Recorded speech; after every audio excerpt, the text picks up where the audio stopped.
frontier.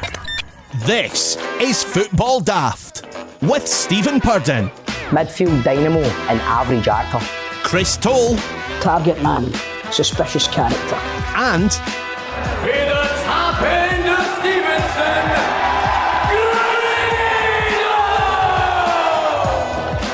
Welcome to Football Daft, the daftest Scottish football podcast around. I'm Stephen Purden and let's welcome the team. First, a man who this week on the Football Daft group chat has decided to revitalise his career as a goalkeeper after reliving the fact that at Saltcoats Highland Games he won Player of the Tournament after only conceding one goal in 7 games.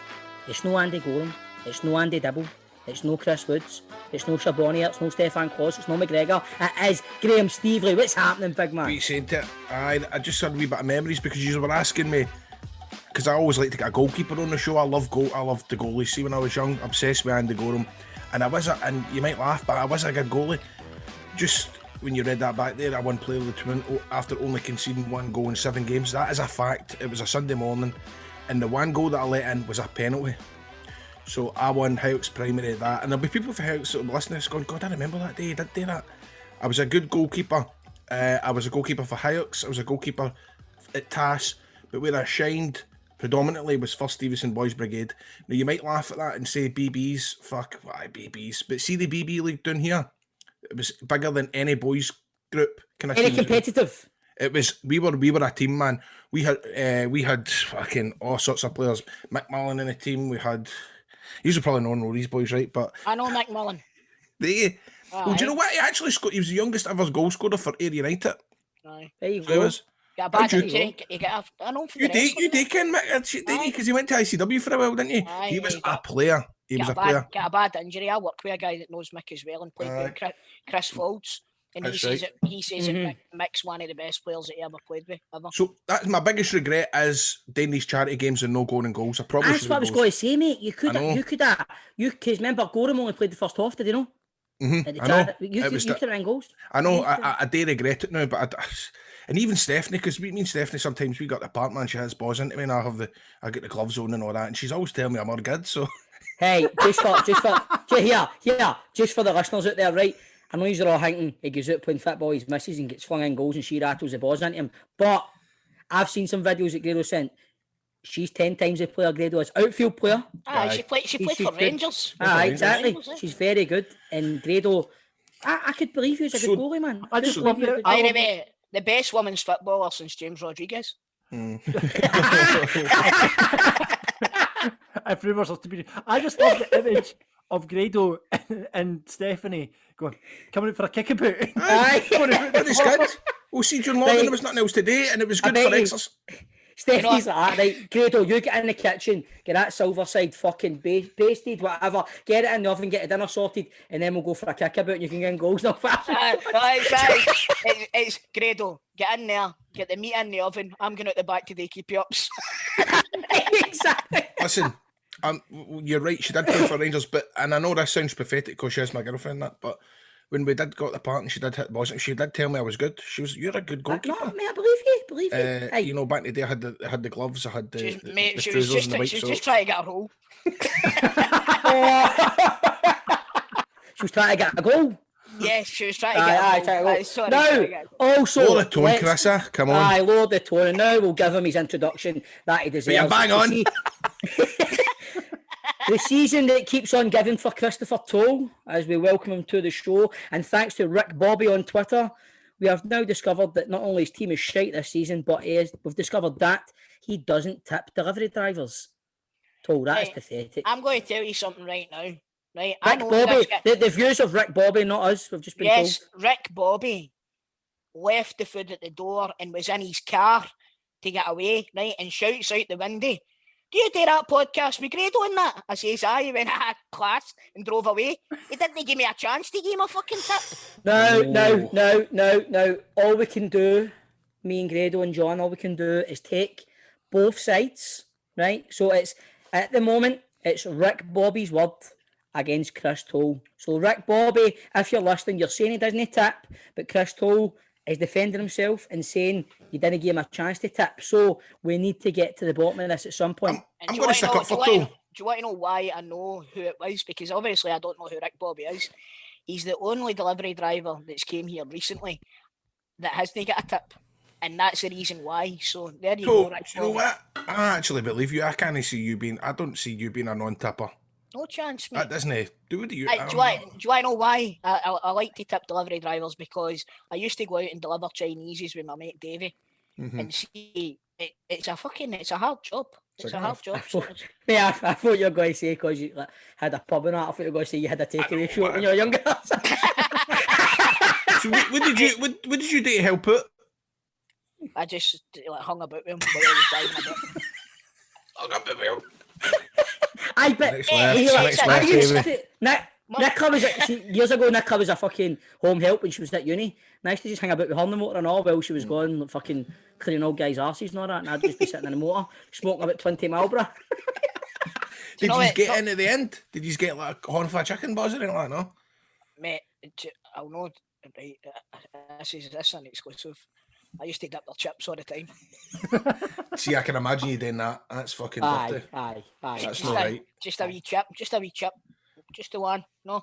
I done it myself. I delivered for the fish and chip Yeah. shop. So I done it one night. Too much of tease. Right, so maybe Rick Bobby or whatever. Rick Bobby in it. We'll get to the boat, mate. Rick, if you're listening, it's your own fault, you stupid fucking delivery. You jumped in your motor, right? Wait the next time. I don't want to call Rick too many names. By the way, it was a big bit of a boy, I think. So watch yourself. Rick, wait for your tip the next time, because No, listen, no. He's on pubs and all that. He's not shy after you, Bob. You know what I mean? He's not getting a fucking tip after grassing that. So Rick, see you next time. In fact, you know what? He will get a tip. He'll get a tip. I don't want him to spit in my food. He delivers for a place called The Lads, and it's the fucking best scran ever. Honest to God. The Lads? The Lads? Aye, The Lads, aye. Telling you, man. Telling you. Fucking lads are going to be running at your door, man. No tipping fucking Rick Bobby, man. The lads are going to be coming your door.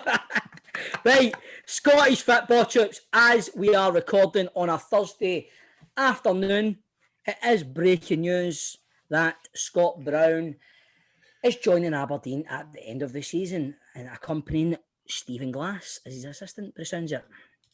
Toll. This is getting meaty. Toll, you there? Yes, I'm here. I've not had. It's literally just broke. The news is just broke. So I've not had time to absorb it yet. Great servant to the club. Are his best days by him? I would say so.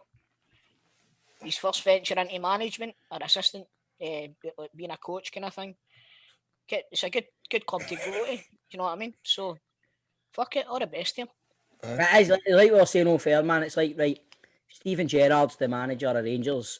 Scott Brown is away to Aberdeen. Maybe Roy Keane's going to take over at Celtic if you believe the rumours. It is like fucking FIFA career mode or something. It's like I've been playing FIFA for like 10 years, man. Things have just changed. Roy Keane is the rumour that isn't going away. And the rumour is Roy Keane and Nicky Butt.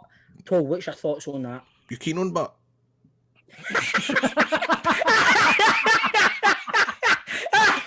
You've been saving that up, haven't you? For a bit. 4 hours. Magic, mate. Magic. I like that, tickled me. Do you know what? I'm sure that this question is going to come up later on in the show in the open line, so I'll just touch on it briefly. I don't want Roy Keane as a Celtic manager. I don't want Nicky Butt as a Celtic assistant or whatever the fuck he's going to be. It's just no for me. It's no for me. But there is that interesting, as a Rangers fan, we can sit here and go, oh, I can't wait, fucking Keane and all that. He's going to, praying that it doesn't work out. But either way, it's going to be mega, mega interesting. Mega, right for the get-go. It's going to be box office, mate. Box office. I mean, you're going like, there's a whole, there's the ties for their playing careers where it's Liverpool versus Man United, where they obviously there's no love lost there. Then you've got Rangers v Celtic. I mean, it captures the imagination, and maybe you don't want it, mate, and maybe Celtic fans will fucking shudder at the thought. But when you look at the bigger picture of Scottish football, Sky and all that, they're going to fucking be funny themselves to buy into this, isn't they? If you're looking at the bigger picture for Scottish football, then bust the bank and get Lampard in. You know what I mean? That's if you're wanting box office, that's who you want, and you want Lampard in. But do you know agree with me and Greg, or saying, do you know Hank Keane is box office as well? He might be box office, but so is two old Mike Tyson versus but Toll, Roy Jones Jr. and that was a fucking shambles, wasn't it? Nah, Roy couldn't manage a raffle. but we are talking about Lampard would be great, but you're never gonna get Lampard coming on in a post-match interview and losing the plot and saying something that, you know, sends the internet going crazy, right? Keane will. That's what I'm saying. But I think what Toll's saying is he doesn't want his fucking beloved team to be the butt of the jokes. You know what I mean? Like, whereas me and you're sitting going, this is. I mean, I don't know if he's the type. Who knows? He might be. He might come up here. He might fucking wipe the floor of everything. He might turn out to be a fucking great manager and all that. He might get galvanised. You don't know. But you don't know how much of that's a gimmick on the telly as well. Mm-hmm. Aye, fair enough, but if you go by players, well, I'm assuming look at his previous fucking jobs. Do you know what I mean? He's garbage. He's absolutely garbage. But did they know? Did he manage Ipswich at one point? Did they nearly put them out of fucking business? He did. Do you know what I mean? The guy is a shambles.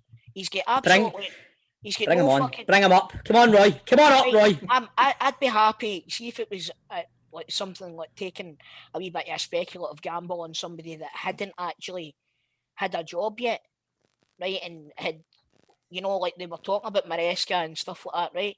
I'd rather take a gamble on that than take a gamble on somebody that has had a job and failed numerous times.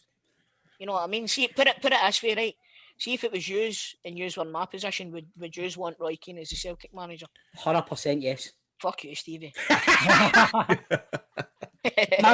my mates just text me from as long as 15 to 2 on Monday. Keane he's now been back down to 1 to 3 on. Wow. Aye, but that's only because people are backing putting it on. That's I don't. No, obviously it's because people are putting. Obviously it's because people are backing it, but. Why are people backing it? There's so much. I mean, there must be some truth in it. See companies like Sky Bet and stuff like that. Sky Sports News will put a wee story out there, and then everybody runs to Sky Bet and puts some money on it. Sky are making money off these stories. I know, mate. But what I'm going to say is, it's not very often the bookies are wrong, Paul.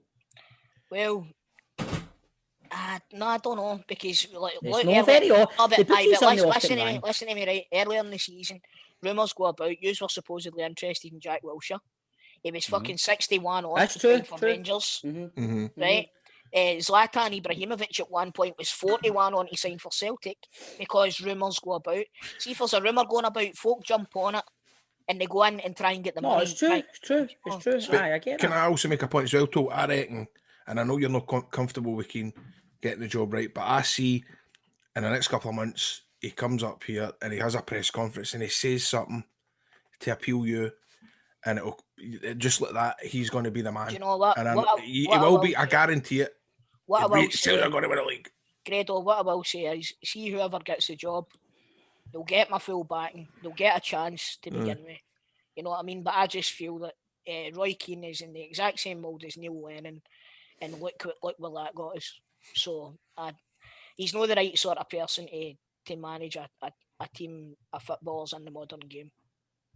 And that is the analysis of Chris Toll on Roy Keane. So let's get to the weekend's football, guys. And it was another old firm. It was another old firm at Parkhead where Rangers came away with a result. Toll, you want to talk about that again? Aye, why not? Remember? I mean, it feels like months ago. To be honest, it does, and we were all reasonably happy with the result. You can hear our full analysis and a special Celtic Daft v Rangers Daft podcast on patreon.com/footballdaft. But just briefly, gents, what was our thoughts on the game? Grado, I'll come to you first. What was the thoughts? Well, I'm happy with it, to be honest with you. We had that game last Thursday night. We know what happened post-match. There was a lot of... I'm coming away from it happy that we've got the point and we're still undefeated, and I enjoyed my day. I enjoyed Sunday. So Aye, same. I really enjoyed it. It was kind of like, it's the whole, can you see the Rangers coming? Have you ever seen Gerrard win a league? Have you ever seen Morelos score against Celtic? That was nice. Morelos just getting his goal. I like that. That was nice. Aye. What do you think? What was that I says on Monday? What? That same list that Alfredo Morelos hasn't scored it against his trophy, aye. Oh, Rito, we said it, man. So, you crashed, or you still there? I'm still here, mate. Sorry, I'm just counting my money. Just counting my winnings. Oh, that's right. He put on Morelos to score. So he did. As everybody that listens to the show, everybody that listens to the show knows, every time Rangers play Celtic, I says, it's going to be this week, it's going to be this game, it's going to be this game, it's going to be this game.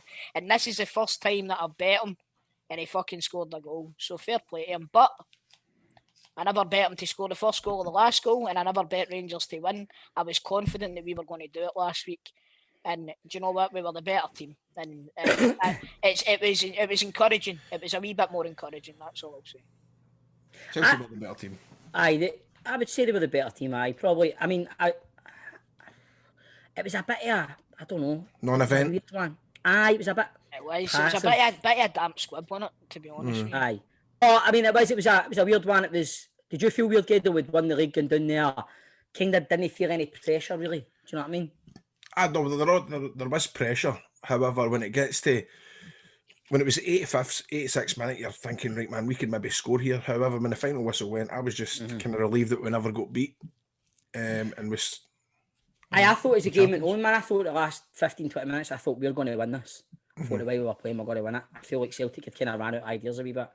I thought we were going to win it. But take a draw, still undefeated. Let's talk cup upsets. Brora Rangers, pumped hearts. Have we all spoke to Ewen Cameron? We've been texting him. I think he wants to come on the show later, does he know? Does he? He wants to come on. He wants to come on and talk about it. So we'll talk I've given him the number for the open line, so hopefully we'll hear from him. It's a part-timer. It's a part-timer's first game since lockdown as well. So is it the biggest cup upset ever? What do you think? Well, it's up there. It's got to be, yeah. Come on. It's really got to be. Aye. Do you think, Paul? Do you know the fact that they're in the championship kind of makes it as big, but that's exactly what I was going to say, Grado. It's normally when you think of upsets, you think of Premier League teams. Rangers and Hamilton in the 80s and all that kind of thing. Clyde and Celtic. Super Cali Globalistic. Also 97 cup final. Rangers beating Celtic in the semi-final a couple of years ago.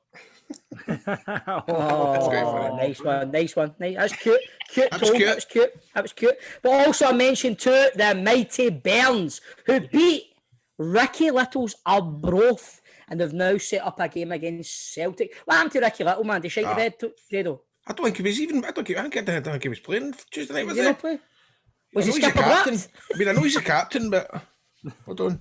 So he's going to do a wee football daft, a wee kind of Celtic daft, a wee watch along hang? Or is that, have we not got many? Have we got any Celtic? Mate, I don't think we have. I'm not even kidding on. See, try to get somebody to come on Celtic daft. It's like trying to find the fucking Ark of the Covenant. Aye, Richard was playing centre half on Tuesday, so I've not really heard from him, but I'm sure he'll have his. He'll have his. We'll just chin up. Was he the captain, mate? Yeah, no. Does he tell you? Doesn't tell you, mate. Wait, Celtic, Falkirk, looking forward. You looking forward to it, guys? What do you think, John? You'll do it? Easy game. Is it at Parkhead? Aye. What do you think, Tom? I don't take anything for granted anymore, mate, to be honest with you. And do you know what? Well, we'll see. If Keno's in time, and we might get a result. Keno. Just on that, would he come in as a pre-contract for next season? I don't know. I think they would straight away. I think he would come in straight away. Well, Coutinho done it round about this time, did he not? Because we need a manager in there straight away to see what's wrong, so they can get together what he needs for his team for next season. So I think he would come in straight away, and I'm just hoping and praying that John Kennedy is showing the door. Bad guy, man. Whoa, right. I'm sure we'll have a few calls on the open line about some of these topics in a bit. And on the big question this week, after Kemar Roos' tackle, That was a tackle. He didn't mean it. Do you know what I mean? Didn't mean it. Let's just clear that up. We ask, what is the worst challenge you have seen? And our big guest this week has just left the job at Ayr United. He's a former midfielder from the likes of Falkirk, Dundee United, and Aberdeen, and a champ manager legend. It is Chris Toll's BFF. It's Mark Kerr. Football Daft with G4 Claims. Been involved in a road traffic accident? Call them now on 01698 767 172. Well, it's that time of the episode where we like to find out about G4 Claims. Now, a lot of people listen to this show, they might have been involved in an accident and it's no their fault. Now, Nicole, if this is happening to folk, you know, the roads are busy just now, people are starting to go back to their work. There was a bad accident on the M74 southbound the other day. What's your message to people that have been involved in a car accident and it's no their fault? Well, I'm glad you're asking, because guys, you'll not believe it again. Believe it or not, there is actually people listening to me on this show, because someone else phoned me again last week from Football Daft to let me know that they've been involved in an accident. So, if you're involved in an accident and it's not your fault, or if you're involved in any sort of accident, please contact G4 Claims. We can help you get back on the road safely, so we can provide you with a like-for-like replacement car. If your car is written off, we can recover the pre-accident value for your car. If your car is repairable, we'll get it to one of our approved body shops, or a body shop of your choice, whoever you want to use. If it's somebody in your family or whatever, you know, somebody you've got a long-standing relationship with, we can deal with them as well. So we'll accommodate you with that. And with your insurance, they would tell you where to go, you tell us where to go. So we are at your beck and call. Everything we do for you is totally free of charge. We bill everything to the at-fault insurance company. So my services are totally free. And if I can't help you for whatever reason, I'll point you in the right direction, I'll put you in your merry way, and I'll still make sure you're looked after. So, like I said, for the first time ever, unbelievably, there's people on this show who are actually listening to me. That doesn't happen very often, but people are listening, so people are phoning me, and I'm so happy. So thanks so much, everybody, for listening. And if you're involved in any sort of accident, please contact G4 Claims. It's not at fault claims. Made easy. Made easy. There we go.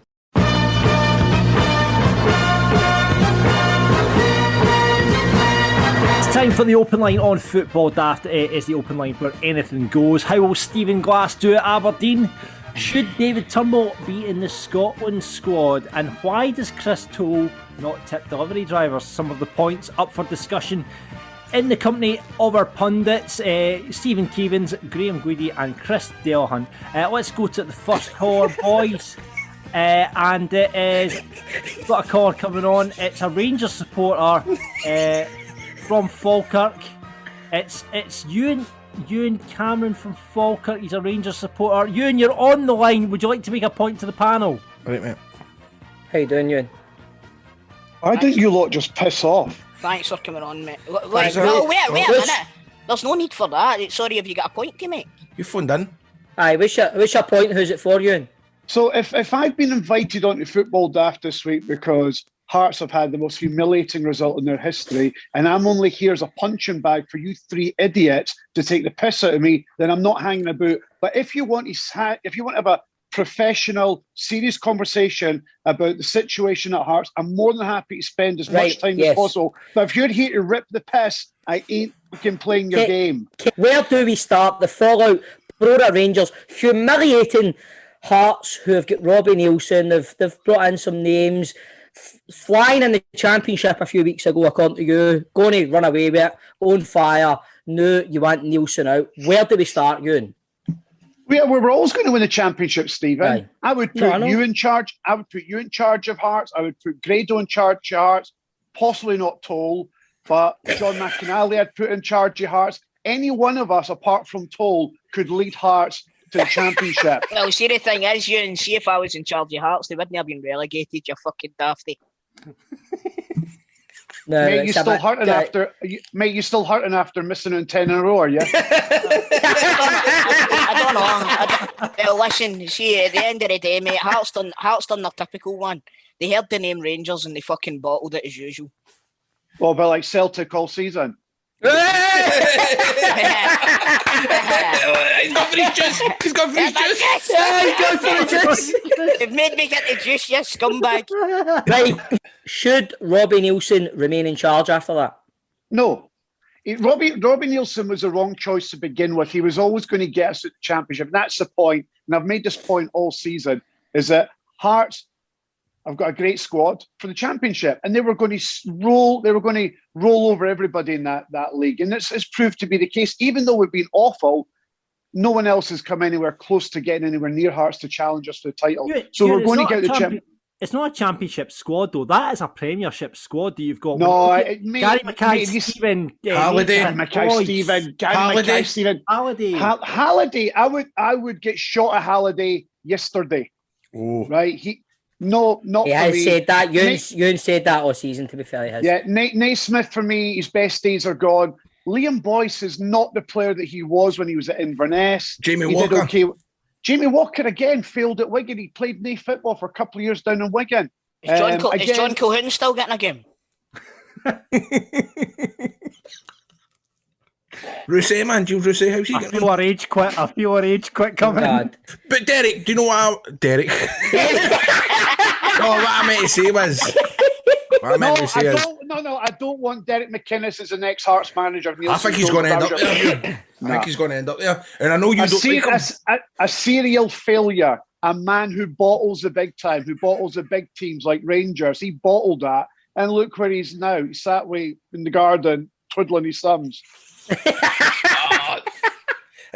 do you want then, Ewan? Who do you want? I want Nielsen out. And I know that it's... Would you take Neil Lennon? Would I take Neil Lennon? Let me think about that one, Toll. I'll get back to you. Aye. Aye, that means you would. That means you would. Aye, I think you would take Lennon. Well, I look at the job that he did for Hibs, and he took them up, and he got them to third in the league. And I know there was issues towards... No, I don't think he won't go to Hearts. But do you know what I mean? I think he's a type of guy that we need. Would I take someone like a Roy Keane? Yes.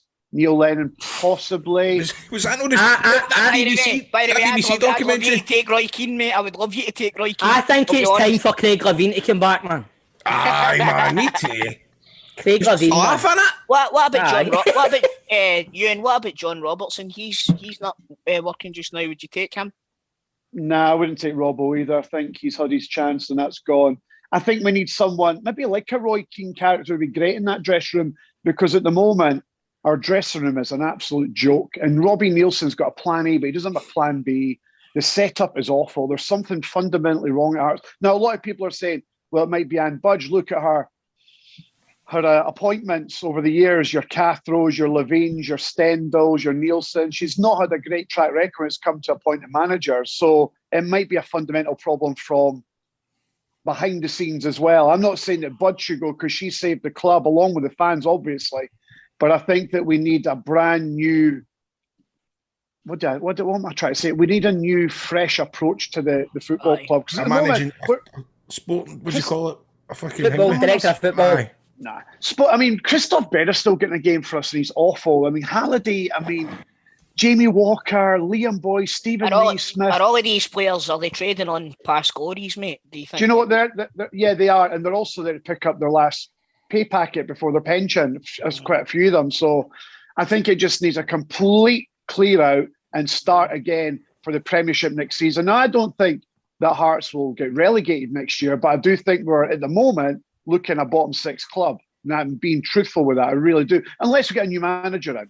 And I think if Nielsen goes and we get a new manager in who can bring his own players into a bit of a clear out there, then I think we've got a wee chance of getting in the top six next season. But there's an issue there with Robbie Nielsen. What about this then? Sorry, Stevie. What about this then? Going for the wee Hearts to the big Hearts, would you take Barry Ferguson and Bob Malcolm? Yeah, no. No? No. Do you not think they could do a job? Seriously? Nah. He's not. That's not for me. Not at all. I just think that Hearts have got a problem and an issue to deal with before the start of the season next year. If they stick with Robbie Nielsen, you're going to have the fans against you because the fans want him out. They desperately want him out. Yeah. So you're already going into a brand new season in the Premiership with a manager that the fans are on the back in. One bad result, they start the new season in the Premiership, and again we're going to be back to this talk of Nielsen out. Lovely guy, don't get me wrong. And a couple of weeks ago, I bumped into him when I called for his head, which was awkward. Did you hear it? Did you hear about that? No, tell us, man. Right, so after we got beat 3-2 from Wraith Rovers at Tynecastle, I was straight onto social media and I was like, this is a disgrace. He's an embarrassment. Nielsen needs to go. And I tagged in Hearts. I actually tagged in Hearts in my tweet. So it went crazy. Everyone went viral. Opinion. Shut up. Everybody had their point to make on Nielsen being out. About 8 days after that, after the whole furore of me wanting Nielsen out that weekend, 8 days later, it was during the snow that we had, I think, in late February time. And I was working and I went for a walk with Kat after the show. And walking down the side street towards the Botanic Gardens, who's walking towards me? Robbie Nielsen. Oh, man. Mate, I bet your arse collapsed. Right, so I'm chatting away to Kat and I clock Robbie Nielsen. He clocks me, and I've known Robbie for a number of years from my days doing the football phone-in, when he was first at Hearts, when he was there when we nearly won the league under George Burley, etc. So he knows me, I know him, and we clock each other. And I stop talking, and Kat goes, "What is it? What is it?" And I'm like, not saying a word, because I do not know what to do. Do I jump behind the car? Do I run to their side of the street? Do I jump behind? Do I jump behind Kat?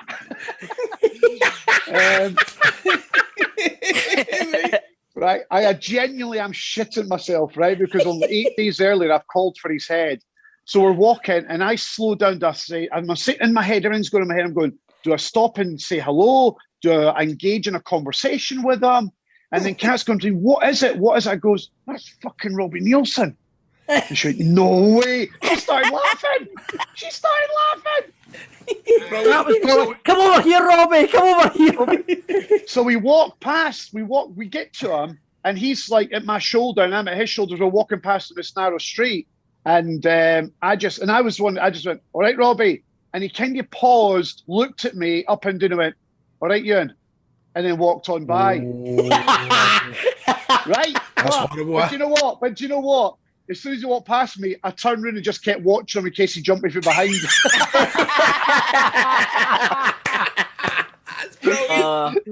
Imagine the unrest in the dressing room. Everything in Robbie Nielsen just away for the club kicks Ewen Cameron's cunt in, man. It's in the papers. That's brilliant, man.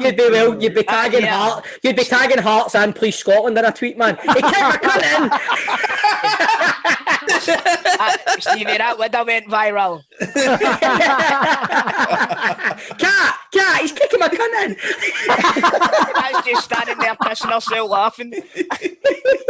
Would you know when to help me, boys? I would, mate. Aye, I'd help you, mate. I'd help you. I'd Cheers, back Tom. you.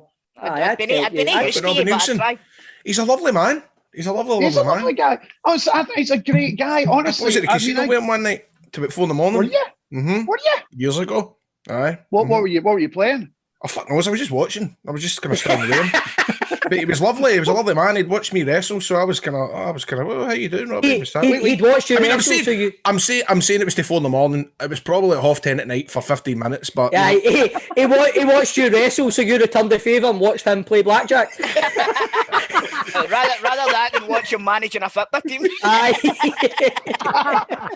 Well, Ewan, thank you very much for coming on the open line this week. We really appreciate your time. And remember, you can hear Ewan across Scotland. Piss off, John, you wanks. John, sorry for cutting you off. Ewan, stay there. I just want to ask you one more thing before you go. How good was a few weeks ago, mate, when we won the league? Hi, man.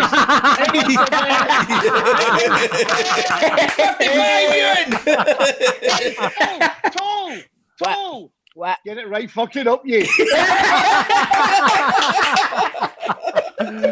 Brilliant. He's brilliant. Let's move on to our next caller on the open line. It's Dean. Dean, you're through to the panel. What do you want to say? How we doing? How you doing, mate? What's happening? I'm not bad. No worries. I'm not bad. How you doing, Chris? I'm alright, mate. Not bad. We've had better days. Oh, have you? Certainly have, mate. Talk to us, mate. What's wrong with you? What's up, bro? Nah. Listen, you're in a safe space, mate. Aye, what's wrong know. with me? Dean, talk to us, what is it? Nah, I've had a good 10 years. We've had one bad year. I don't mind. You don't mind me. That's good. Aye, Don't sorry. mind. We've had, Tell your I've had face better that. years. Hell yeah. You're a prick, Steve Lee. Anyway, what's going on? Oh, by the way, I was going to wear that today, but I decided to go for the old America 94. Oh, but this number, lads. Love that top. Beautiful. Nice. No. Dean, you're through the panel. What do you want to say this week, mate? Aye, I've got a couple of questions for Chris. I just want to ask, there's more rumours about Roy Keane and Nicky Butt today. I know the sound of your tone there, but what do you think of that partnership? Mate, honest to God, I says to the boys last night, obviously a knee-jerk reaction when I heard that what might be happening. I was like, see if they appoint Keane, I'm done. It's just, they're so tone deaf, aren't they? They've got no... They cannot feel... They obviously don't understand the feelings of the fans here. Because I don't know one person that wants Roy Keane as a Celtic manager. Me. I don't know one person. He does. Aye, Stevie, obviously. Me, aye, there you go. Is there one, Graham? Two? No, but I'd love to. I'm being serious. I'd love to see it. I think it would spice it right up. It would be absolute foil ammunition for the fucking press, man. It would be like Gerrard versus Keane, Liverpool versus Man United, Rangers versus Celtic. It's box office, but who knows, mate? Like, the thing is, Gerrard was never tested as a manager, and he's come up here. I bet Roy Keane has been tested as a manager, and he's shite at it. I know, but he's not really. I mean, it's not been for. I mean, coming up to Celtic, I don't know. He could. No, I'm trying to make a case for him. Stevie, there's no case for it. Dean, do you feel the same way as me, mate? Yeah, I bet. Yeah, I think there's better options than Roy Keane. Mate, there's better options sitting here on this show than Roy fucking Keane. Dean, what's the better options? I'd rather go for a younger manager, like Rangers have done with Gerrard. Something similar. I would fancy Eddie Howe. I think I'd give him a shout. I think he's a decent manager. See, as a Rangers fan, as Bob says, that appeals to me, the Roy Keane and the Gerrard thing. But see, what I think about as well, folk talking about it on the internet, do you think Keane as well, right? These football players watch Keane on the telly every week, and he's never got a smile on his face. Nah, he's an ignorant, arrogant bastard. That's the fucking problem. Right? Well, that's what I'm saying. As a modern day footballer, are they going to be open to him coming in and laying down the law? They're like, fuck that, man. See if this is a Dermot Desmond appointment, he is still stuck with the fact that he appointed Martin O'Neill, and Martin O'Neill done what he done for the club. What he should be looking at is the fact that he appointed Brendan Rodgers, and Brendan Rodgers done what he done for the club. Celtic need a manager that's going to be there on the training ground. He's not going to be shouting and bawling at players. Footballers aren't the same as they were 25 years ago. Do you know what I mean? See if you've got a manager that's shouting and bawling, they're just going to down tools. That's what happened with Lennon. Going for Roy Keane is just going for somebody in the exact same mould as Neil Lennon, and it's not going to work. It's fucking embarrassing, and it's so backwards thinking, it's unbelievable. I think it's a great move, man. I think you're a great move. Thank you. Right. Come on, Roy. Come on up, Roy. Come on. No. Is there anything else? You said you had a couple of points, Dean. Yeah, I've got a question for Stephen and Grado as well. It's about Rangers. Can you see any Rangers players being sold this summer? And do you think Rangers will sign more players to strengthen? Yes. You can get into more detail with that, because right now I don't want to think about that. See, right now I'm just trying to enjoy myself, and whatever happens in the summer is going to take care of itself. I love Alfie to stay for another year. I would love to see him have a go at Champions League. I'd love Kamara to stay. I'd love Davis has signed up, good, but I know that if they're going to be offered big money, they're going to take it. And right now I'm just wanting to enjoy the rest of the season and try not think about the summer. Beautifully illustrated, Graham. I loved that. It was lovely. That was lovely. It was. I think, depending on how, again, there's a lot of folk ranting and raving about how well Kamara played the other night. Read a few reviews of his performance, blah, blah, blah. I think if he has a good Euros, I think he will sign a new deal, but I think you'll see he'll go in the summer. If he has a good Euros, if Barisic has a good Euros, then... Is Kamara out of contract, Stevie? No, I think he's got a year left. He's on the cusp of signing a new deal, but I've got the feeling he'll sign a new deal with a kind of with certain things included in his contract. Where he'll go clauses. Where, like, I think he'll go in the Juventus summer. come in for him. Aye, I think we will strengthen. I think you've seen Gerrard after we won the league. He wants more. He's not here just to win one league and then fucking down tools. I think if we play our cards right, yous are in a kind of transitional period, as Dermot Desmond said, this year was always going to be for yous. I think we need to take advantage of that, and I think we will strengthen. And I think the way you see Gerrard, he wants more. What do you think, Mark? What kind of market do you think Rangers will be shopping in, Stephen? Do you think it'll be like English Championship? Do you think they'll be looking to, do the kind of Celtic mode where they're going to the French leagues, they're going to look for loan players from Premiership sides? How do you think he'll go about it? I think it's kind of, we've kind of looked at like Croatia and that quite a lot as well. Like you see like Katic and Barisic and stuff. So that kind of, I think with Ross Wilson there, he's got a right good book of contacts, man. I think Ross Wilson and Gerrard look like they're singing for the same hymn sheet. Do you know what I mean? I think they'll have targets in place. As you've seen, we brought the two Bournemouth boys. We're already thinking about this next season. We brought the two boys in. We signed them on pre-contracts a couple of months ago. So there's a lot of talk of Lundstrom as well for Sheffield United, aren't there? Aye, there is. Aye, he's quite. He'd get sent off in his first Old Firm, I think, man. Do you not think that he would be a direct replacement for Kamara? Because how do you play? He's not the same type of player, Chris, man. Lundstrom's a fucking madman. Run through a brick wall for you, solid cunt. Kamara's more just calm down. I've got the ball, man. Brown, where you going, mate? Know what I mean? That kind of player. Maybe we should be fucking looking at him then. Maybe. But to answer your question there, mate, yes and yes. Yes. Okay. Well, Dean, thanks for coming on the open line this week, mate. Really appreciate that. Thanks for listening to Football Daft. Cheers, mate. Thank you. See you later, pal. See you later, pal. You too, mate. Cheers. And remember, if you want to get on the open line next week, you know what? The best bet, get on our Patreon, patreon.com/football daft. You get loads of extra content from the show up there, including our bonus podcast. You get teammates, you get the outtakes from the show. Get on board, get on there and get signed up, or look out for the links on our Twitter. Football Daft's big question. Right, boys, after Kmart Roos challenge in last week's European game, we've asked what is the worst tackle you have ever witnessed. That is a big question this week. What are you thinking, boys? For me, if we're going by Kmart Roos one, I think Daniel LaRusso on Johnny Lawrence back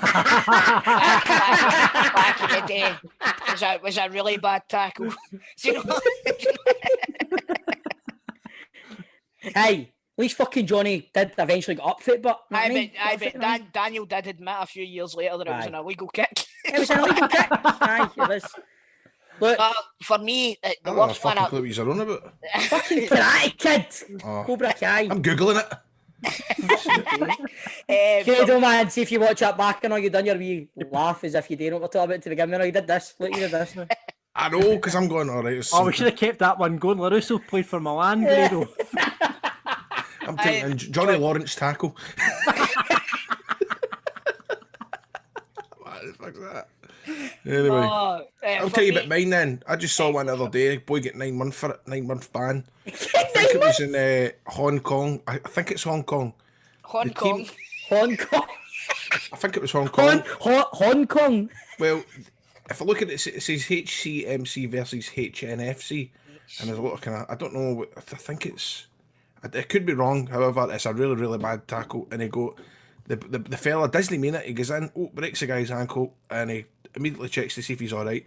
But the next day, I mean, that's nothing like the SFA. They deal with this right away. There's no 2-3 weeks carry on, and the boy has been banned for 9 months. For 9 months for tackling. But the argument is there, you know, if a guy does do that and he does take somebody out, should you be sidelined for the amount of time that this boy is going to be sidelined for this? Aye. Mm-hmm. That's an interesting point, actually. That's an interesting point. I think it's harsh, but it's a crazy, crazy tackle. So if you want to get that on the internet, just type in. In fact, no, right. The thing is, Hung Dung. Type that in. It says Hung Dung, HUNGDUNG, and take that into YouTube and write tackle. I wouldn't be typing in Hung Dung into YouTube. No, I wouldn't be typing in Pornhub. I just think it's Vietnam. Make sure you don't do a typo. Aye. So that's mine. Mine's just got to be, always sticks in my head, man. The incoming potential Celtic manager. Roy Keane and Alfie Haaland, man. That's just fucking... Because you remember the backstory as well. Alfie Haaland accused Roy Keane of being a diver, didn't he? In a game they played previous. And then he always said, I'm going to get him back. And that challenge is fucking... He didn't miss him. That ended his career, more or less, didn't it? He had a comeback, didn't he? He did come back after it, but and played a game. And he was never the same. And then he never played after that. That's got to be up there, man. Got to be. But the worst one that I ever seen in person, it was Celtic versus Benfica at Parkhead, and the boy went over the ball, and I don't know how Scott Brown's leg wasn't in 5 places, wasn't broken 5 places, man. It was a really, really bad tackle. The boy gets sent off, he ended up getting a further ban as well. So that was a bad one. But I've seen a lot on telly, a lot on telly. Like the worst ones, the Crystal Palace Dave Boost. Oh God! Remember that one? That was fucking disgusting, man. Disgusting. That's it. And again, just accidental, but that nearly ended that guy's life. He nearly ended his leg amputated. That's how I don't think you can have the rule like we're talking about there. Like that was accidental. It's a game. You have a game. It's a contact sport. There's going to be tackles flying in. But like Grado said there, should you be out for as long as the person's injured? What if you do end a career? Are you never allowed to play again? Exactly. Exactly. I think you've got to mention as well, like the one I saw in person, it happened pretty much in front of me, was the Ion Gania tackle on John Kennedy for Scotland against Romania. It was just horrible, and obviously John Kennedy, ended his career effectively. Look at the effect it's had on Celtic and all. Cunts in the fucking dugout now, cause it. You know what I mean? Let's get pure. I'm loving this hatred for John Kennedy today, man. Right, let's get to some of the listeners. Alex says Oliver Kahn on Michael Moles. I remember that night. Well. Wow. Rangers absolutely. I don't think he ever recovered for that, to be honest with you. He was never the same player. Rangers, we played Bayern after Park that night. I don't know how we didn't win that game. It was heartbreaking, man. And then, obviously, Michael Moles, one of the best talents ever to play in this country, was never the same player. Nah, you're right. Whiskey D, he says, Jason DeVos and Kevin McDonald, the double challenge on Fabian Caballero. He says, absolutely disgusting. Pretty much ruined his chances of becoming a top player, and it still saddens me to this day. The next one is Jim Mackay says, Barisic on Edward from John Kennedy. Do you maybe put a wee bit more room into it, Tom? Jim Mackay has got in contact. He says, Barisic on Edward from John Kennedy. That's better. Raymond Strang says, Schumacher on Battiston. Remember that? We'll talk about that, won't we? We were talking about that the other day, weren't we? Player was lying dead for a short spell. It was wild. He was actually dead, wasn't he? He was actually dead on the park. That's nuts. Wow. Sandy, he says Roy Keane's tackle on Alf Inge Haaland. I think I've already mentioned that. We did. Mad Alf Inge. Inge. Alf Inge. What is it? Alf Inge. Haaland. Graham, tackle Roy Keane done on fucking Mad Inge. I forgot about this one. This was a right badging. Kevin Muscat's tackled on Adrian Zara. Versus Melbourne Heat in January of 2011. If you've not seen it, watch it. That's a lot of folk take that memory of Kevin Muscat now, and it's one of the first things they kind of think about when they think of Muscat these days, isn't it? Aye. David Proven, wonder if it's David Proven. Aye. Cool, mate. Yeah. I genuinely didn't mean that as a cool mate moment. I was in my world there reading this one. Going, why the fuck's Boris Johnson getting mentioned? Sorry, Grado. Boris Johnson tackling Maurizio Godino in an England v Germany charity match for Soccered, ran at him like a drunk bull and head-butted him straight in the nuts. I remember that. That was brilliant. Is nobody picking up on the fact that Davy Province tweeted this? Aye, I was going to say that at the start. Oh, mate, but Boris is there's other footage of him. You ever seen him? Remember he killed that Wayne? Came out the Wayne. Aye, that's right. You know what I mean? That's funny, man. Anyway, Ali's saying he's supposed to say Neil Lennon headbutting Alan Shearer's foot. I think that's a funny one there from Alan. That's right. Kyle Johnson says Ben Thatcher on Pedro Mendes knocked him out. I remember that. It was Man City versus Portsmouth. Remember he'd forearmed him and knocked him clean out. He did. He actually KO'd him, man. He did. That was a badge in that one. Dylan has got in touch, says, just looking at myself naked in the mirror. That's 2 red cards right away. I'm a little bit funny. I'm a little bit funny for There you Dylan. go, Dylan. Don't be too harsh on yourself, Dylan. I'm sure you are loved. Football Daft with G4 Claims. Find them on Twitter, Facebook and Instagram at G4 Claims Limited. It's the Player Profile Playoff with piesports.com, bringing you the taste of Scottish football to your home. You can get pies off their website now. You get all sorts of packages up there. And remember, you can even call them on the phone, 0141 739 9999. 0141 739 9999. Get your pies in for the football. Scotland in action this weekend, so get the pies in for that, and I'm sure you'll enjoy them. Deliver free of charge to a bunch of postcodes across Scotland. You can check that out on their website. Now, normally on this part of the show, we put one of the boys up against a listener, but after last week's annihilation, Stitto is back on, and Grado suggested that there should be some sort of Champions League playoff between Stitto and previous winner Craig Fryatt, who wiped the floor with Grado. So here we have, it's the Champions League Player Profile Playoff. We've got Craig on, we've got Stitto on. How you doing, boys? This is meaty. Yeah. Stitto's just like that, man, right? Yeah. Aye. Stitto's like that, just another one to add to the list. That's what he's saying. Craig, I'm worrying for you here, mate. Right. I mean, Craig, I'm supporting you here, mate. I'm supporting you, Craig. Both supporting you, Craig. Toll thinks that. I mean, after what you just said after there, that just Toll is 100% back in all Stitto, isn't you, Toll? Oh, 100%. I've never supported a Hearts jersey in my fucking life, but I'll tell you what. H-E-A-R-T-S. Are you nervous, Craig? Did you watch Gordon last week? Aye, he's good. He was good, wasn't he? And Gordon, are you aware of Craig's work? I'm aware of Craig's work, yep. He's done well. Come on, boys, this is too nice. Don't butter him up. Come on, fuck it, about it. Slag his hat or something like that. I can't slag anyone for this. Right, boys, here it is then. This week, we're going back to the 2011-2012 season. Celtic were the champions. Scottish Cup winners were Hearts, obviously, Stitto, and unfortunately, bad news for you, Craig. It was the year that Rangers went into liquidation. So, how's your knowledge of that season, boys? Look at Toll's face when you said that there, John. That was for Toll. Look at him. Fucking Cheshire Cat. Look at him. Yeah. Has he got a stoner? I'm getting my big juice now. Hang about after we go off here and I'll show you. Right.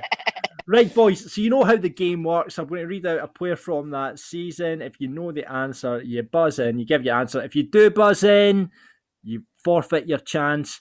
However, as it's the Champions League playoff, this week it's not first to two, it's first to three, okay? Oh, yeah, fucker. Fucker. The stakes have been raised. I'm pure nervous for these two. I know, man. Right. Stitto, what's your buzzer? It'll be 5-1. Worked well last week, so 5-1. And the year Hearts won the cup, so 5-1. Craig, what are you going for? 55. Going with Jack. Oh, Jack, good. Going with Jack, right, okay. Here we go then, boys. Right, you ready for this?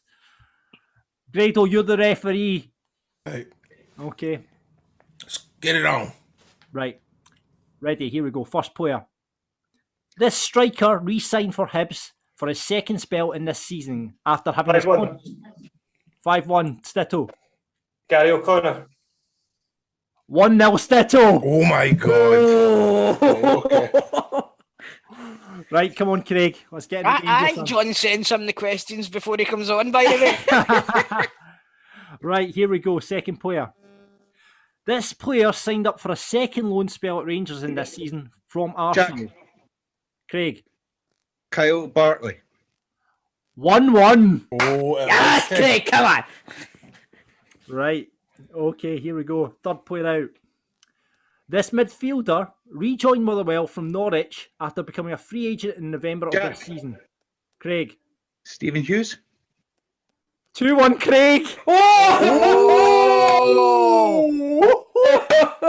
This, Craig, is for the win. Stitto, you need to get involved here. Here we go. This player came through the Hearts Youth Academy, making over 150 appearances for the Tynecastle club as a goal-scoring midfielder. He was subject to transfer bids from the likes of Burnley, Coventry... 5-1. Gordon, Stitto. Andy Driver. 2-2! This is exciting, man. Here we go. Final player, and this is for the win, boys. Come on, Stitto. Come on, Craig. Come on, the Perries. Only easy if you know the answer. Right. Take your time, boys. Take your time. And don't jump in. Don't jump in. This St Johnstone striker joined the Perth team on loan from CSKA Sofia in this season. Jack. 5-1. Craig was in first. Cillian Sheridan. Yes. Well done. Well done. Well done, Craig. Fucking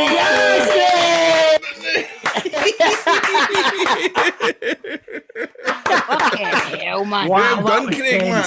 That was I'm swearing and I wasn't even involved. I'll tell you this one. Thank fuck I wasn't playing this week because the only one I knew was Cillian Sheridan. There you go. Well No, done. it's not about you, Toe, eh? I know, Aye, Toe, man. it's all about me. Toe, start David, give me. Well done, Craig. Well played, Craig, Stitto. well done. Well done, Like I Craig. said, I know you're not at your pies yet. Double pie delivery, and do you know what? As a bonus, a Football Daft t-shirt as well. Oh, well done, man. Hey, how do these feel? Well played. How do these feel? I've got to admit, I was pretty nervous this week because still was good last week. Really good. That was a good game. Good game. I'd fucking beat you next week, Craig. First time I came on here, I bammed up bloody Toe because I wanted to beat him. And it's like, well, Chris has got the best knowledge of it. You haven't won fuck all. I just wanted to beat him. Brilliant. Brilliant, man. That was brilliant. On. Thanks, boys. That was brilliant, Strips. Well done. All the best, That was boys. All the brilliant. best. That was brilliant. Football Daft with G4 Claims. Been involved in a road traffic accident? Get them now at notitfaultclaims.com. John, I tell you what, I've always fancied getting LinkedIn just to kind of broaden my horizons with new opportunities and stuff like that. Is that something I should be getting? No, definitely get onto LinkedIn. See if you're looking for like a career move, looking to network, you run your own business. LinkedIn is the place to go for. On Football Daft, I use it a lot. We've got the likes of Mixu Patalainen on this show, Morris Ross.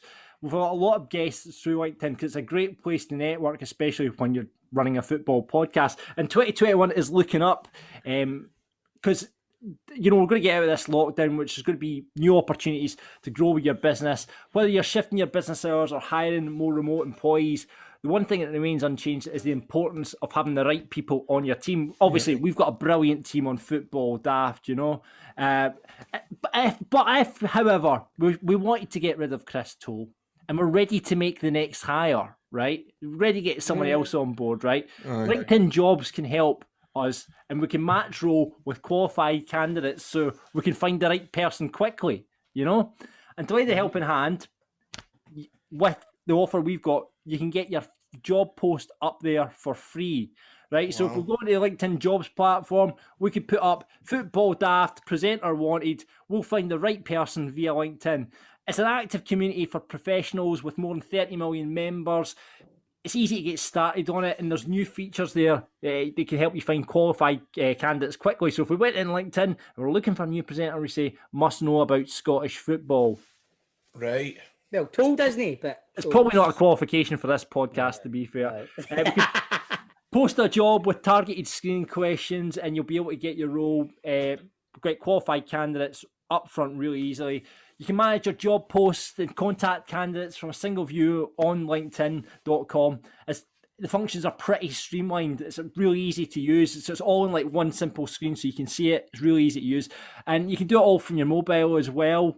So you can do it from wherever you want. And that's basically how LinkedIn Jobs can help you hire the right person faster. So what do you do? What should we do now?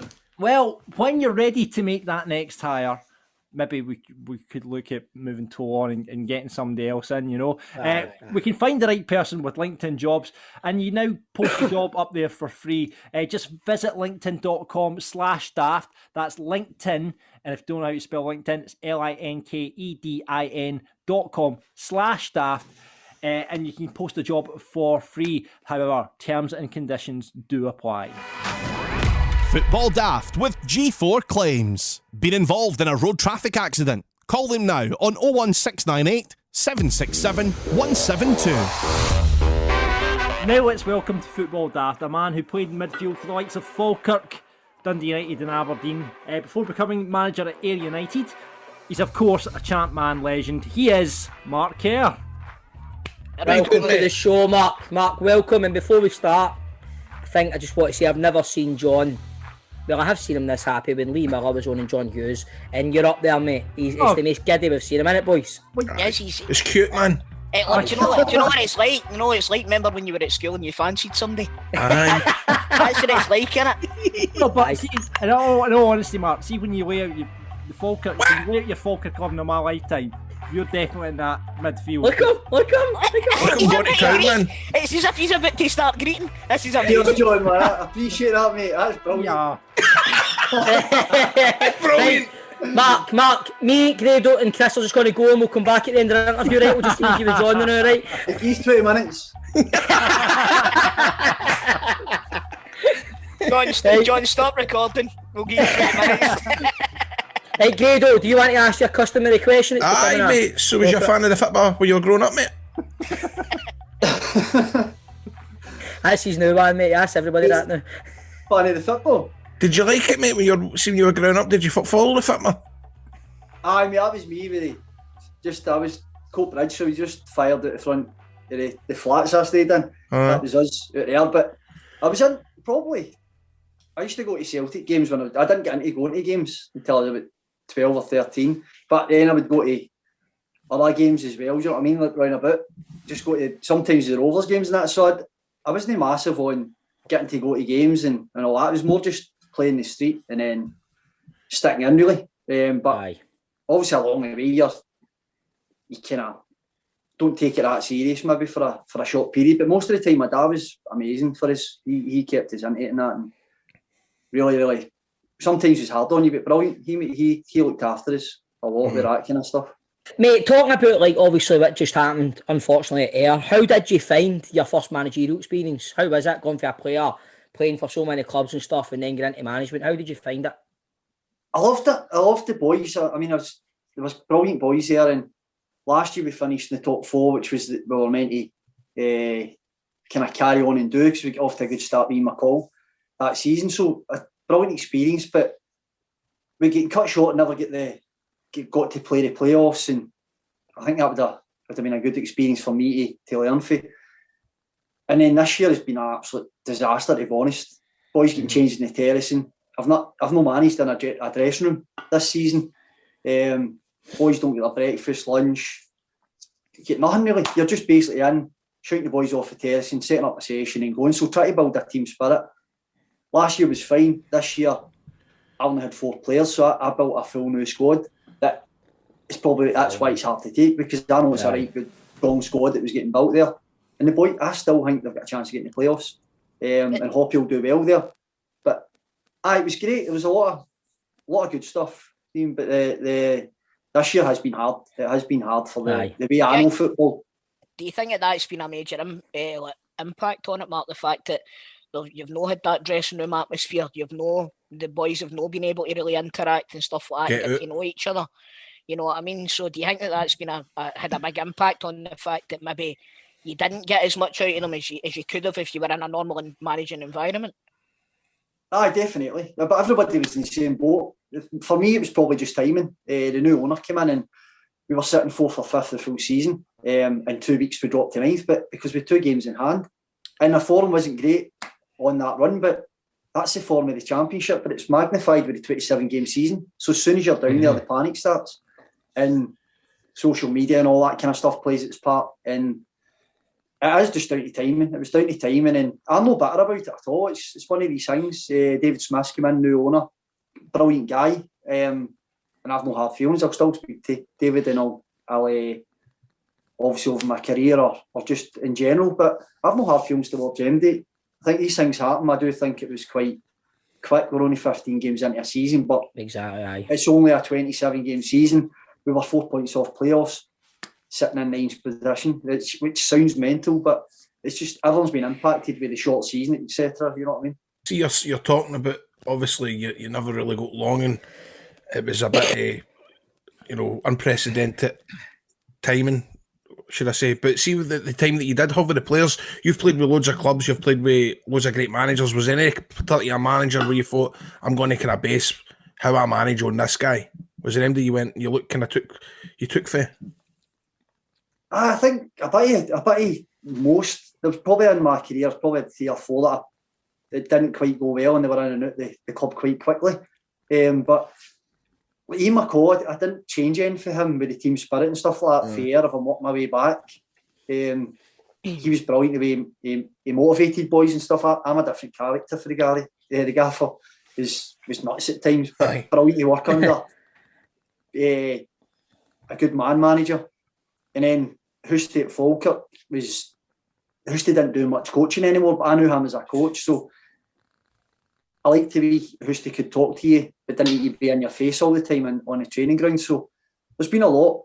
Craig Levine, I know Craig Levine gets a lot of kind of stick about his style of play and stuff, but Craig Levine was one of my best managers because he wanted you to pass the ball. I know people say he's negative and stuff. Wanted you to pass the ball, would encourage you to have balls about you every time on the park to go and do things. So I'd probably be a lot of managers different stuff, but I did try to stay the same. I didn't try to turn into that aggressive, hard man actor like that. I just I always tried to treat the boys well. And to be fair, sometimes I was probably too loyal to 1 or 2 boys at a time where I probably needed to look after myself there when you knew the chips are down.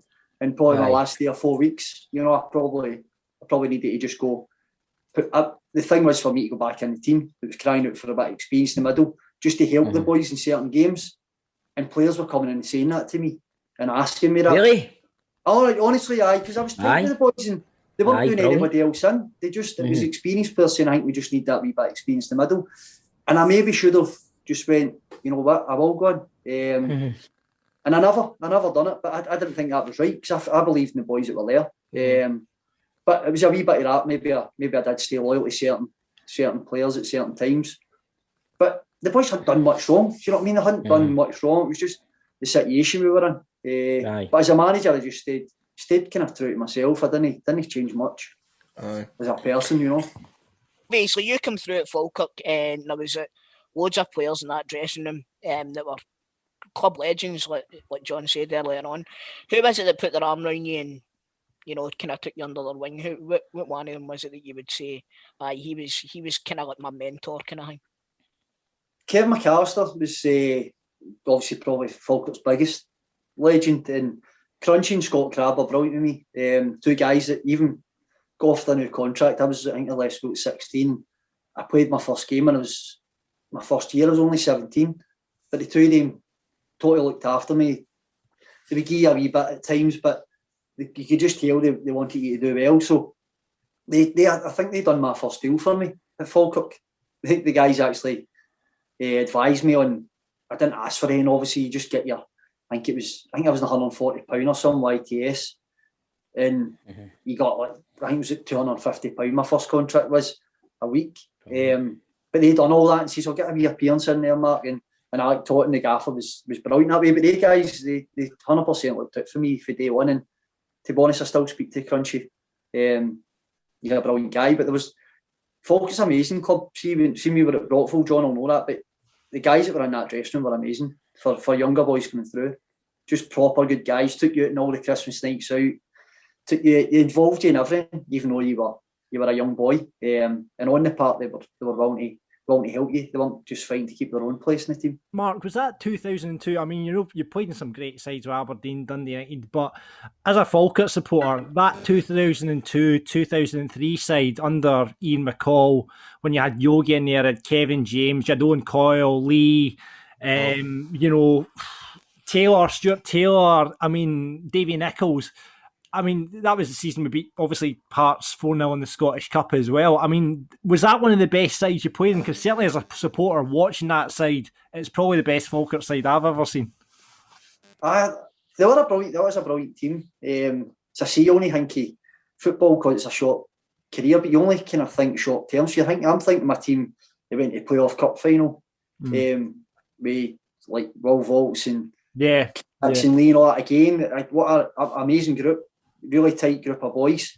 And I was kind of a leader there, so it was kind of flippy that 2002. I was a young boy kind of thing, and I think I learnt a lot in a couple of years. But that was a brilliant team. But it's probably how I learned how to look after young boys. I think most of the time, something I take a lot of pride in, and most time boys speak about me on an interview or that, they say, oh, Mark kind of looked after as a young boy. And that's only because these guys done that with me. And I never changed that as a manager. I made sure I done that. I wanted to do that and kind of look after these boys. And brilliant team, great players. Lucky to play in that kind of team to win a league, because you find out as you go in, you don't win a lot in your career unless you play with Rangers or Celtic. So these teams are special when you're looking back in your career. You must have been gutted though. I mean, that was the season we obviously went on to win the league. Obviously, for as in usual Falkirk fashion, we didn't get promotion even though we won the league. It was last season at Brockville. You know, it was just a great season, but obviously sad at the end of it. I know. I think me and I'd agreed to sign a new deal, because people think he just left, because I got a wee bit of pelters when I left as well. But we'd won the league, didn't go up because of the seating criteria. But I'd already had a contract in place, and I said I would sign it if we went up, and we didn't. So I left. I was meant to go down to England, but I ended up going to Dundee United because Ewen McCall was there, and I was guaranteed to be kind of getting a chance of playing anyway. I obviously still had to do well, but I was sad because we didn't get to. I believe that squad and that was good enough. And Yogi, that was going to be his first season in charge as a manager going up. So that was quite a hard one for as a young boy leaving there and trying to make the right decision as well at the same time. Well, I mean, that Dundee United squad that he ended up playing alongside, they were a great team for years as well, weren't they? We had the first year I went up, I think it's the first they'd been in the top six for. I think they were really struggling a year, and then Eddie Thompson had put a bit of money in. McCall brought a lot of players in, spent a lot of money on good players, but we finished top end of the table, and then we had 2 cup finals the next year. And McCall, I think McCall left midway through that. Then Chizzy took over for a spell, so the team was still quite, and then it kind of had a wee dip with Craig Brewster for about, I think it was 6-7 months. Aye, that's right. Craig Levine came in and turned the full club around. That's aye. Craig Levine came in and turned the full club around, so he did, and went on to, obviously Houston won the Scottish Cup, but we should have won the League Cup with my pass back to mate. Big Boydie upset. I'm like, oh no, but aye. Mate, I wasn't going to mention that, mate, but you've brought it up, so you want to talk us through what happened there, mate?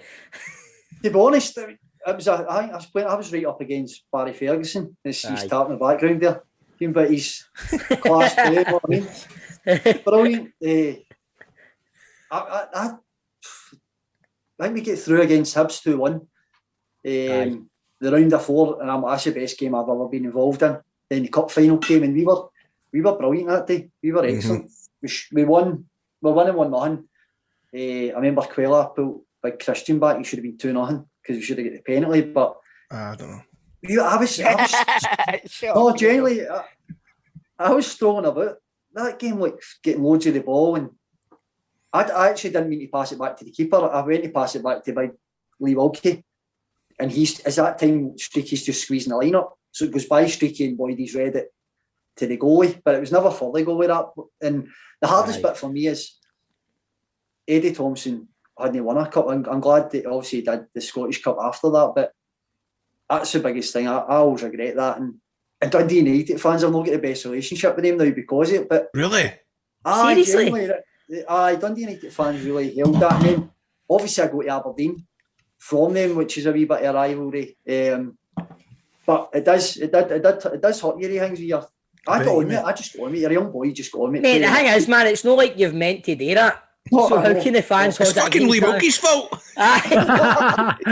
Big fucking streaky fucking off, I mean? he should have been there. Dafty.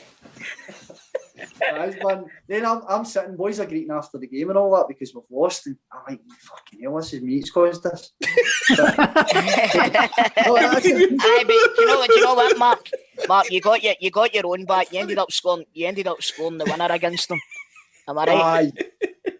Aye, I think that was before that, Chris. I don't think I could ever make up for this, mate. I'm just honestly, I'm just like, I know that's horrible, but just the photo of you just walking about, seeing all these men greeting, and going, fuck man, they're greeting cause of me. You're right, mate. You're right. You know what I mean? I think it is, we went 2-1 up again, and then we lost it. And I think we lost a goal like 2 minutes to go next. That's right. Then many penalties, wasn't it? Penalties. Brilliant, man. And then there was about 3 boys scudded the ball over the bar and a penalty shootout and all. Nothing's ever been mentioned. Just oh man. But mate, after that you're saying you went to Aberdeen, worked with Jimmy Calderwood at Aberdeen. We've had a few stories about him in this show, haven't we, Jimmy Calderwood? Aye. So how did you find him, mate, as a manager? I loved him, man. He's a player. I was straightforward. I would just go in, just work flat out. So I never had a problem with any manager, like personally, until I was older enough. I had a couple, but Jimmy, we'll get to that, mate. We'll get to that. Jimmy was brilliant. So he was with me, brought us in, managed me perfectly. Probably that my first year at Aberdeen was excellent. Fans loved us and we had a good season. I think we finished 3rd or 4th that year. A really good season, and I loved it. But things were going on behind the scenes that season. It was a bit strange. Obviously, I wasn't there. I think it had been bubbling over for the couple of years before that, with the Scottish Cup and the League Cup and that. There was always a thing about Aberdeen not getting by the semi-finals. So, again, that kind of took its toll. But he was a brilliant guy. He liked to laugh in that and easy going. My only one thing with the after I got suspended and I had a christening and asked for the Monday off. He said no. And I'd played something like 32 games in a row. And I thought he loves me anyway, he'll give me the Monday off. But he's like, no, you sent off last week. You're not getting the Monday off this week. You're playing the reserves. Come on, man, you're kidding me on. He's like, no. But I never went in the Monday. It's the only time I've ever done it. I went to christening and didn't make it in. And he dropped me at Parkhead, but he put in the paper that I wasn't well. Oh, he likes doing that, didn't he? Got in the paper when folk fucking... It was Jamie Langfield, wasn't it? Jamie Langfield, he ended up... I feel sorry for his missus having to make that. Was that the Magaluf incident, mate? Aye. Well, see, with me, he covered it up for me because he was just like, he's like, right, you've not done anything wrong. You did ask for the Monday off, blah, blah, blah. But you're still not playing on Saturday and you're not even in the squad, but I'll not stitch you up. So he put in that I took no well at the hotel. I still travelled with the team. It was just a punishment, but he kind of covered up so I didn't get hammered. So he was brilliant. He looked after me. He did. He was classy. He had to stay in the, I don't know if the boys have said this, you had to stay in the players' lounge till 6:15 after the game. So all the missus, all the family were up and used to get the beer and the wine and all that, and he'd go around and talk to everybody. He loved it. He absolutely loved it. Yeah, excellent. That sounds good, that, after the game and just get Aye. Good when you win. It's good when you're winning. It's here for a couple of years. But how did you find? See, when you were at Aberdeen, Mark, how did you find the rivalry with Rangers? Was it right up your street being a Celtic man growing up? That was the games were class. Any game against Celtic or Rangers, any game against them, both teams are brilliant. But there was a definite the Rangers ones, and that team, the teams I played in, done well against Rangers at Pittodrie. I think we turned them over a few times in the Celtic, but there definitely was a needle there in the games, and the boys would talk. In fact, I got sent off. In one of the games. I think we easy diving as usual. I'm trying to remember that. I had about 6 stitches in my leg and all. 25 minutes in, my call didn't me. I hit my leg. I've got it in my head, man. Who stood on you? Lee McCulloch. Well, it's not like him, eh? Aye, big Lee, man. And I came back. I say Toll get in the back. It's not like him, man. He's not like him. Remember Celtic had a midfielder called Kai Allen until he met fucking Lee McCulloch. Right, Marky, obviously, you'll have heard this 100 million times, right? But we need to talk to you about how good you were on Champ Manager. You are genuinely one of the greatest players in Champ Manager history. It's still all the forums when you look at it. Everybody always mentions Mark Kerr. That's it. So did you play the game yourself, Mark? Mate, I never. I just left school, mate. My mates used to go mad for it in school, and then I left at 16, and then a year later, but I just wasn't. I was at boxing or football. That's what I used to do, so I never played the game. I don't think I had a computer, actually. I don't think I had a computer at all, to be honest, man. So I never played, but when I went to Aberdeen, we travelled a lot. We started to play it. Played it a bit then. It was good. I loved it when we were out. We'd done it for a couple of years there. Did you see the difference when you played yourself? I didn't. What's that? Did you see the difference in the team when you were picked? Did you see it happening? No, because I was up to date, man. I wasn't. I've never played that. I've seen my version. What is it, 2002 or something? Is it no 2001? 2001 is it? I think 2001. I think aye. Mate, you're absolute superstar, man. Like Messi, king. I mean, like big time. I wish, man. I know. AC Milan always used to sign you, man. I don't know what it was. Any game I signed it was Man United. I used to sign him for Celtic, and then Man United would be sniffing about him. It was a nightmare. You couldn't keep him happy either. Like you go, Chris, you know what I mean? That's it, Marky. So anyway, you moved on and you went and played your football abroad for a wee while.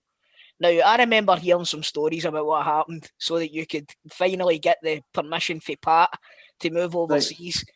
Right. Tell us about it. What happened? Got a big bag of money on the table. A big bag of cash, my man. That was true, aye. That was mad over there, man, honestly. It was brilliant. I went to a brilliant wee club outside Athens. But I had the chance to go to England before I went to Aberdeen. And we never moved away when I was younger because he kind of Pat I never wanted to really gear up our job and stuff. And I was happy where my career was progressing. But at that stage, I was 28. And we just thought, let's do it. Let's go and see what it's like. So it was excellent. Went over there and that is true. They say, we'll give you this and we'll give you that. And to be fair, I actually get paid because a lot of boys go over there and get absolutely shafted. But no, it was good, mate. I absolutely loved it. I would have stayed longer, but Pat's that she struggled after about a year. And to be fair, she was flying home in she'd fly home on a Tuesday and then fly back over the next Friday and stuff like that. It got to that stage. But she was loving it because the flights and all that were all paid and she used to go business class. So she used to go to Heathrow and then fly over and get a Pat likes a Prosecco. So that's brilliant. She was quite enjoying it, you know what I mean? That's right up Grado Street. That's here, honestly, there's nothing better than a wee Stopath in London, as you say, a wee bit of Prosecco. That's what it's all about, especially business class. I'd be writing about that. Writing about that. I'm no joking. Right. Man. You know what? You know what they say, but happy wife, happy life, mate, innit? Exactly. So we'll talk about your return to Falkirk.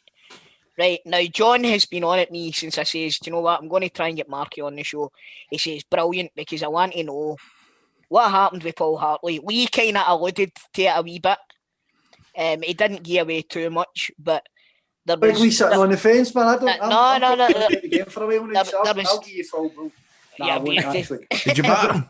There was talk of him getting almost pulled over the fucking table anyway, so what happened? And not in a good way. No, definitely not, man. To be honest, that was the two things that happened to me. I went to Queen's with Jim McIntyre to get back playing, so I'd done my cruise ship, and that was the only time I've ever had a bad injury. So I went to Queen's, and there was an issue after the game, but people from upstairs were getting involved, filling gaps. So guys that were selling hospitality and all that ended up becoming down and being like assistant manager at Queen's. And I'd never had an argument, but I ended up walked out of Queen's 2 days before the January window, and people thought it was to get back to Falkirk. And I'd manufactured it, but it wasn't. I just had enough, and I lost the plot and said to the guy, you know what, you can go and take an F and go and tell the chairman, and if you want to wrap up my contract, wrap it up. You should be back selling your hospitality, showing people to their seats. So I'd lost the plot at Queen's for 1 day. in one game after a game, but I actually carried on to the Monday, thinking probably that'll get brushed under the carpet, but it didn't. And I said, get carried on. I just says, no, that just do what I said on Saturday, and I left. And lucky enough, I ended up at Falkirk. But I actually still speak to that guy at Queen's that day. I was out of order. It's a heat of the moment after a game, and that's how I ended up back at Falkirk. So Falkirk was brilliant. Obviously successful with Houston for 3 years. Amazing group of boys. That Hibs playoff game, Mark, was just unbelievable. Aye, all right, John, put it away, son. Oh, boys like Bob McHugh, like squad players, used to come on and score for that team like 92 minutes and on the clock. He'd come on and score a goal to make us. I think we beat Rangers and Hibs in last minute goals. So it was a good group of boys, and that was the kind of atmosphere we had in our dressing room. And then Paul Hartley came in. Obviously, the most experienced one is me, so I'm a target. And I was his captain, so he used to ask me questions. And me being me, I gave a straight answer, an honest one. And I could start him to see him pulling away for it. You know, like, you weren't getting in as a captain on a Thursday to ask you the questions. And just one thing happened, a young boy, he chucked a young boy in. We're not going too long. And the boy... No, mate, you talk this is me too. Oh, this is great, I love this. A boy, young Kieran Dunn, great boy. He's actually Sunderland now. Kieran came on, set up a goal, done brilliant. Started the next week, done really well. See, by the third week, these young boys always take a dip. So Kieran took a massive dip in training. He was looking very nervous and all that. And the manager said to me, I'm going to play Kieran again for the start. And I said, Gaffrey, he's struggling a wee bit. He's like, what do you mean he's struggling? I said, he's starting to feel the pressure off of the boys now because he's starting. Players on you don't get a wee bit of leeway. Boys are on you, they demand more. And he wasn't handling it. So we started the game, young boys missed 3 or 4 chances, and then gives away a penalty. And then he hooks him off at half time. And I'm like, I fucking try to look after it. I was genuinely trying to look after Paul Hartley. By saying it, I was just being honest. And for the end, mate, I just think it turned as if I'd done something wrong. It was after me, I caused that, you know, rather than I didn't take a positive of it, that he can trust me and I'll give him honest answers. But for the end, mate, he obviously had his own ideas, not everybody does. At the time, I was raging. I caught him everyone under the sun to his face in his room, and I absolutely hammered him, like shockingly hammered him probably. And it was like, you're leaving, and this is happening, that's happening. And I was just swearing, obviously saying, no, that's not. I said I wasn't saying that. I won't swear, but I was saying, don't effing contact me over the next day. I'll be back in here training on Monday, and I'll effing decide when I leave this club and when I don't. Blah blah blah. Because I still had a contract, and I did. That's what I done. But see, the thing is, I went back in on Monday and trained as hard as ever. Didn't cause him a problem. Didn't cause one problem. And then I left with 2 or 3 days to go on the Monday because I wasn't in squads and stuff like that. But it wasn't done properly. It wasn't done honestly and open up front with Paul Hartley. And I'm no slaggy guy because it's not easy being a manager. But at that time, we get made out to be 2 older guys that weren't happy with what he was trying to do at the club. And that wasn't the case. Not you were right, Mark. You were absolutely right because, I mean, I think Paul, I'll say it for you, Paul Hartley's a fanny, right? But, but like, I mean, Houston obviously, I thought it was really hard done by, left the club, and then he's brought in, you know, that boys I don't know how good they were in training, Mark, but you saw these boys in the park, and they've come from all over England, all these players that we signed about 12 players, and it just didn't gel, it didn't work, and I don't know how good they were in training, but it was just like, what is happening here? And then when we went, I was like... See that, but I didn't catch the rebuilding of the squad. I didn't catch that, I wasn't there, so I didn't see how good they were in training or not. But it was just plucking players from all over the place. Like it was generally just that's what was happening. When we were there, it was just the way he treated people. People were like, it didn't matter who came and went. He changed things. It generally was just to be awkward to the boys. And and that wasn't great. Well, he's went on and he's managing at Cove because that's his missus' dad that kind of owns him. And he's won titles in League Two and League One with Alabama, so he's done a bit in the game, and I wouldn't slag that, but he just didn't treat us properly, and he didn't go on to have a good one. And that's one thing I can say that I've not done it here. I've left a right good squad, and hope he'll get the benefit out of that. That was going to be my next question, actually, Mark. Do you think that with Lee and Cracks in there, do you think you could maybe go in there in a coaching role or something until another management role actually comes up? No, I'd love to get in there. I'd get in work there for nothing, to be honest. Chrissy, I would. But Lee and Cracks have got the thing going now, and I would never. I speak to the boys all the time, text them as I've always done, all the best. But I would never try to angle my way in there because I know what it's like. You get people on the board, you get other people about the place that I've got brilliant relationships with, so they try to force the issue. But if that was to happen, it would be down to Lee and Cracks. And I would never push like that because the boys are doing their job, and you know it's like I could get in it, I end up getting credit for something that they've done. So it's not the timing's not great. If anything was to happen where I would do it, I would openly do anything like that, especially with people that you trust and you can work alongside. But timing's not right, and I don't think the boys need anybody, to be honest. I think they're doing a great job, and I definitely think they'll win the league. I don't think anybody will catch them. So I'm delighted with that, and I hope everybody sticks with them. Fingers crossed. Yeah, John's like, yes, Matt. Yes, Matt. Yes, Matt. Come on, you bells. Marky, this has been absolutely brilliant, mate. But we've come to the point. We've come to the point in the interview where we have a wee quiz. We like to do a wee quiz, a Scottish football quiz. Oh, I'm murder. Listen, don't worry about it. Don't worry about it. Listen, as long as you get more than 3, then you won't be at the bottom. Cracks get 1, and we got him back on the show to do it again so that he didn't just have 1. Right. So, right. Yeah, so, get my Google out here, man. Right. So, Grado, you want to ask your questions? Aye. So will we give him a rundown of what the scores are recently? Aye. Yeah. So we've got last week. David Martindale went top of the leaderboard with a score of 16. Right. What? How many questions is there? As many as you can answer in 90 seconds. Oh, exactly. Right. In joint second, it's John Sutton and Chick Young with 15. Then we've got Mark Wilson and Keith Lasley tucked in just behind them with 14. Other selected scores include Kenny Duker on 13, Jamie Langfield on 12, Lee Miller on 6. And at the bottom, it's a tie between Peter Lovenkrands, Derek Johnston, Craig Levine, and Mixu Patalainen. They're on 3. Is there anybody you want to beat on there? Barry for EastEnders on 4 as well. Every week you say. I think that should be in there. Don't forget about Barry. Anybody you want to beat there, Mark? Anybody, man, to go off the bottom. I'm panicky here, man. Right, so you can't pass. You can't pass, right? But in saying that, you can just say any answer. See if you don't know the answer, just say anything. Aye. John, can I just say before we go here, just to be fair, I know he's a legend at Falkirk and you love him. It's 90 seconds, John, not 120. Okay. Right? Don't worry, Mark, I've got your back. Ready? Ready, Grado? Right. And start. Who was Scotland manager during the 2004 Euro qualification campaign? Betty Volts. What nationality is Rangers midfielder Yanis Hadji?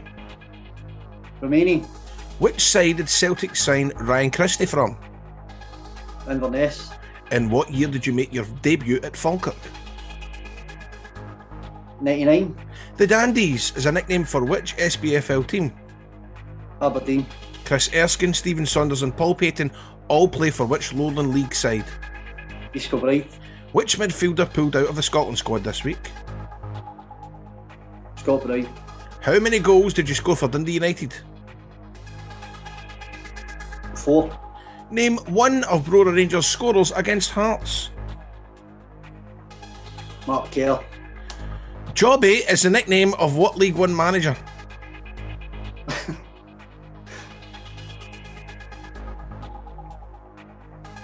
Ian Murray. Don't know that one. Which club did Rangers buy Glenn Kamara from? Dundee. Who is the current Aberdeen captain?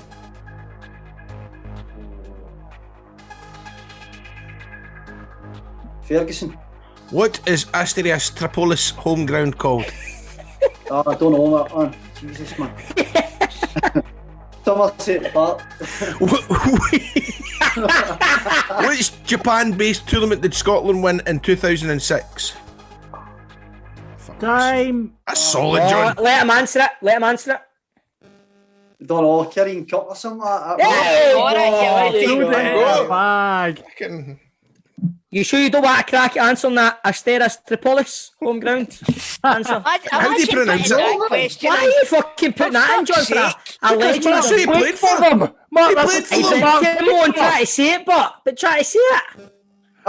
Honestly, mate, I stayed about 500 yards for the ground too. I didn't even know I had any. Honestly. Right, Mark, let's go through your raw answers. You're off to a flyer. You got the first 6 right. Then you started tripping up a wee bit. It was Ryan Jack that pulled out the Scotland squad. I've got down you scored 5 goals for Dundee United. I see the thing is on the Wikipedia, it says 2 or something, but I scored. You've got to take it for the horse's mouth. I would say. Mark gets don't. That's it. You've got it right, Mark. You're absolutely right. That takes your score up. Brother Rangers. It was Jordan McRae or Martin McQuain that scored against Hearts. I can't believe you didn't get this one. Ian McCall, his nickname was Jobby at Falkirk. Do you know why? I never knew that. Apparently he took the office or something. No, he took a shit in Simon Stainrod's shoe, and that's why he got pinned at the club. Apparently, we've got a song about him. Teacher's office or something done it. I wasn't sure. The song Sing a song, John. The song. He's white. He's blue. He shat in Simon's shoe. Ian McCall. Ian McCall. He's white. He's blue. He shat in Simon's shoe. Ian McCall. There you go. And then the Astraeus Tripolis Stadium is called the Theodorus Kokotronis Stadium. But you can't even pronounce What's it called, John? John, what's it called? The Theodorus Kokotronis Stadium. There you go. That's it's named after the big striker, remember? That's it. And the Kirin Cup was right. You've done yourself proud. You've done Falkirk proud, Mark. 10 points. Brilliant, God, man, he's got a tear in his eye. You've done not just yourself proud, you've done Falkirk proud, Mark. There you go. Football Daft with G4 Claims. Been involved in a road traffic accident? Call them now on 01698 767 172. Well, Toll, you need to fuck off to the butchers, didn't you? I do, lads. If I don't get down to the butchers, my dinner is going to be a bowl of cereal. What you getting? Mate, I'll go down there and I'll peruse the shelf and see what's on offer. Hey, it's funny you say that, Tool. Guess what just get delivered to my house a couple of hours ago? What? 2 New York strip steaks. Where did you get them for? I think it was some butchers online. I just typed it in, I'm going to do that, and it went next day, Apple Pay, buffed. Do me a favour. I'll send you a wee picture, mate. Because I love a strip steak. Well, do you know what? I don't think I've ever had one in the UK. I don't think I've ever had one. No, neither have I. In fact, I had one in it was down in Manchester, and it was the Hard Rock Hotel. This is a great story. This is fucking, I know, man. Wait, I mean, you're saying you need to boost quick, man. I know, I'm sorry, Grado's right, would you go and we'll deal with it? Right, cool. Trips, I love you. Good show. It was brilliant having Mark here. Get to fuck. Go. Right, see you later, lads. Thanks very much. Let Terry Monroe fuck off. Okay, bye-bye. Anyway, that was... so that was Football Daft, and that was Chris Toll, and I've been Stephen Purden. And I've been Grado, and you've been the best football audience podcast in Scotland. See you next week, guys. Audio Frontier.